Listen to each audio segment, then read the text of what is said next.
The Seven Exoduses of Kashmir, a tragedy of incomprehensible magnitude.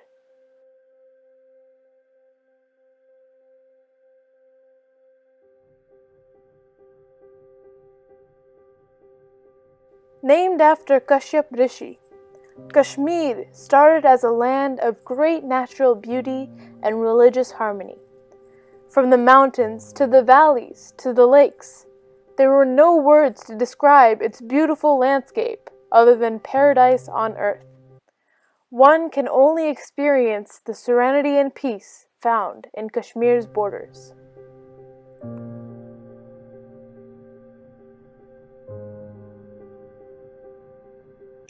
Despite its beauty, Kashmir has been torn apart time and time again, primarily by religious and political conflicts. Fast forwarding to the present, Kashmir is known to be in a state of perpetual turmoil, and frequent riots and protests plague the once peaceful land of Kashmir.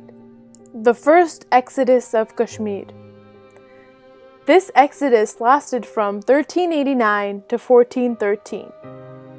It all started with Shah Mir, who laid the groundwork and the foundation of Muslim rule in Kashmir. He not only killed people who resisted the spread of Islam, he also allowed intermarriage between Hindus and Muslims, thereby weakening the households and the precious culture of Kashmiri Pandits. Shah Mir was soon after followed by Taimur the Lame. He, along with his followers, drove a huge wedge between the majority Hindus and the minority Muslims. In fact, Taimur even persuaded the Sultan at the time, or the king, to make it law to persecute Kashmiri Pandits. Following soon after him came Sultan Sikandar, also known as Sikandar Batshikan. He followed in the footsteps of Taimur the Lame and the sultans that had preceded him in forcing people to convert to Islam, desecrating many Hindu temples, and murdering the others. In order to preserve their precious Hindu culture and the traditions and culture of Kashmiri Pandits, many people had to fled their homes once again.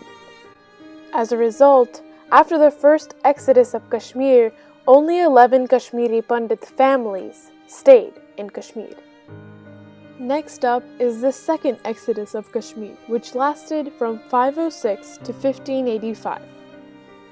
During the second exodus of Kashmir, the Chucks came into power.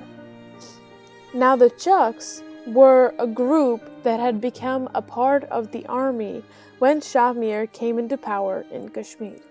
The Chucks gained power by crushing their political rivals by murder and conspiracies.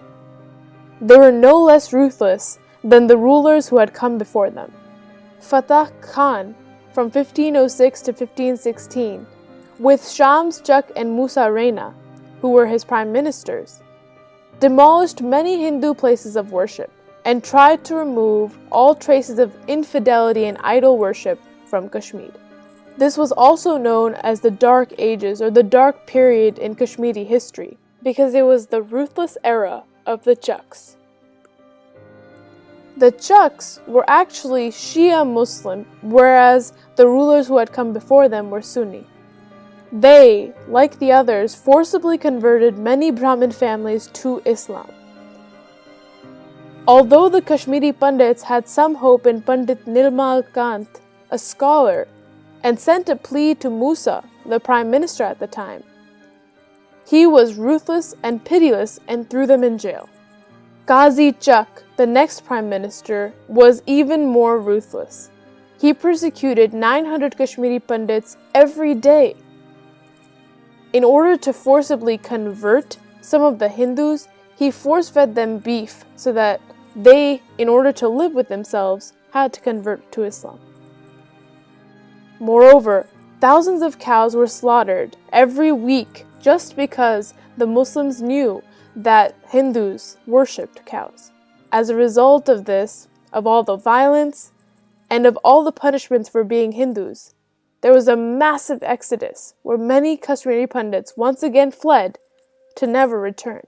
The spread of Islam in Kashmir continues. Now came the third exodus under the Mughal Empire, from 1585 to 1753. It all started with Akbar the Great, who was known for being a very humane and liberal emperor.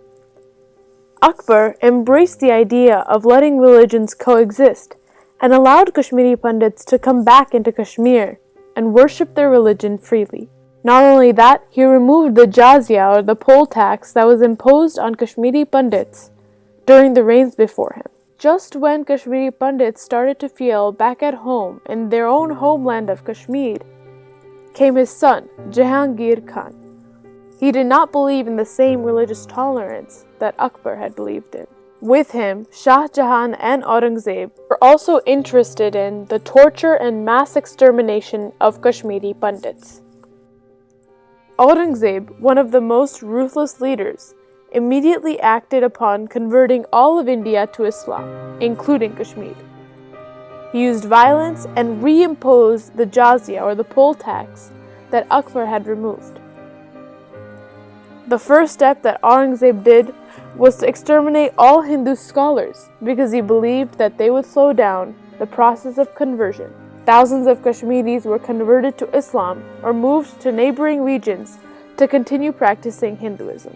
As you can see, the overall trend of all the exoduses were that certain Muslim leaders came into power and as a result crushed the Kashmiri Pandits' religions and culture by either forcefully converting them to Islam, killing them, or leaving them with no option other than to flee their beloved homes.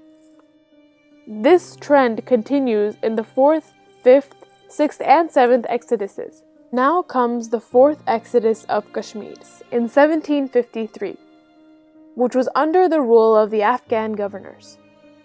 Fazl Khan, one of the leaders, continued the mass extermination of Kashmiri Pandits, which led the Kashmiri Pandits to once again flee the safety of their homes to Poonch and Kabul.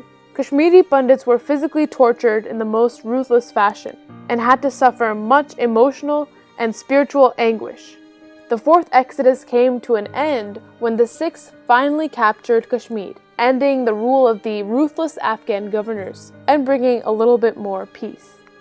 Now came the 5th exodus of Kashmir, which took place in the early 1900s. Due to Pandit Birbal Dhar, Maharaja Ranjit Singh was able to re-establish a Hindu government in the J&K state after the Sikhs took over Jammu and Kashmir. This was a period where all religions were able to coexist in harmony. Many other Muslim rulers in India started rising up and forming an organization, which met weekly and later became known as the Muslim Reading Room. They were annoyed that educated Kashmiri Pandits lived comfortable lives and held high positions in the government. As a result, on July 13, 1931, later known as Black Day, was a grave day for all Kashmiris. Kashmiri Muslims looted and murdered many people and properties in Srinagar. As a result, after this, the Dogra rulers came into power, and Kashmiri Pandits no longer had any rights. After independence was granted to India from the British, even though the entirety of the nation was celebrating the victory of independence, Kashmiri Pandits were unable to do so because Pakistan launched an attack on Kashmir. Once again, thousands of Kashmiris had to leave their homes to seek refuge in Srinagar. The post-independence period in Jammu and Kashmir led to an unmistakably slow and steady exodus of the Kashmiri Pandit community. And this was primarily due to the fact that Kashmiri Pandits simply had no rights, privileges, or opportunities anymore in Kashmir. Here is an actual account of what happened in 1947. In 1947, my father stayed at his house while the rest of our family shifted to some Muslim friend's house. In the morning, my father advised his friend to run away, but he didn't listen, which later costed him his life. My father, as he was running away, was caught by the terrorists only to narrowly escape by handing over keys to the terrorists. While this occurred, a number of villagers were put in line and shot dead. There was a horrific incident where a baby was later found feeding from his dead mother. Some members jumped from 3 stories in order to escape. They were all cremated together in the front lawn where flowers were grown until the next exodus in 1990. As horrifying as the events of the 5th Exodus were, they pale in comparison to the events of 6th and 7th Exoduses. During the 6th Exodus, the ruling of Gul Shah was one of the worst, as there were the most amount of curfew days ever. Gul Shah was eventually nicknamed Gul Curfew because of this. A number of Kashmiri Pandits protested, resulting in lots of violence and the destruction of temples by Muslims. Because of this, the Kashmiri Pandits understood 2 things. 1. That Kashmir has only become a land for Kashmiri Musliman and was no longer safe for the Kashmiri Pandits. And that 2. The peaceful insights that Bapu showed India were unfortunately very short-lived in Kashmir. And now for the 7th and final exodus of Kashmir, which is ongoing and has never actually officially ended. 350,000 Kashmiri Pandits fled in 1990, leaving behind everything they had, believing in a culture that was more than 5,000 years old. Brainwashing and instigating the Kashmiri youth, Pakistan laid a trap of making Kashmir independent, and thus resulting in lots of violence. Advocate Tikka Lal Taplu, followed by Justice Neel Kant Ganju, and many others, tried to take a stand for the Kashmiri Pandits.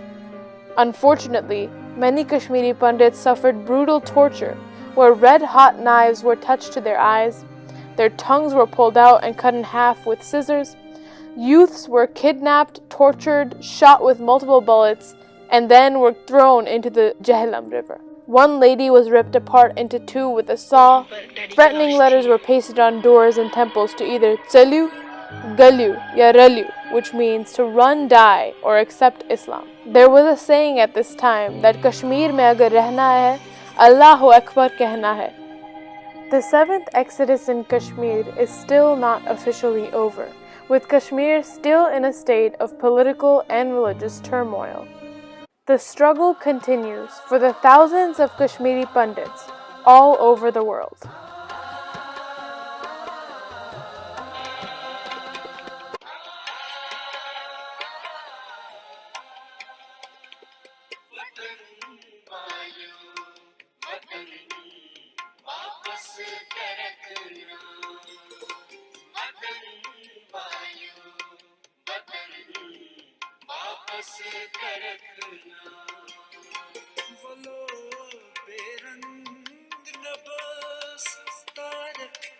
रखना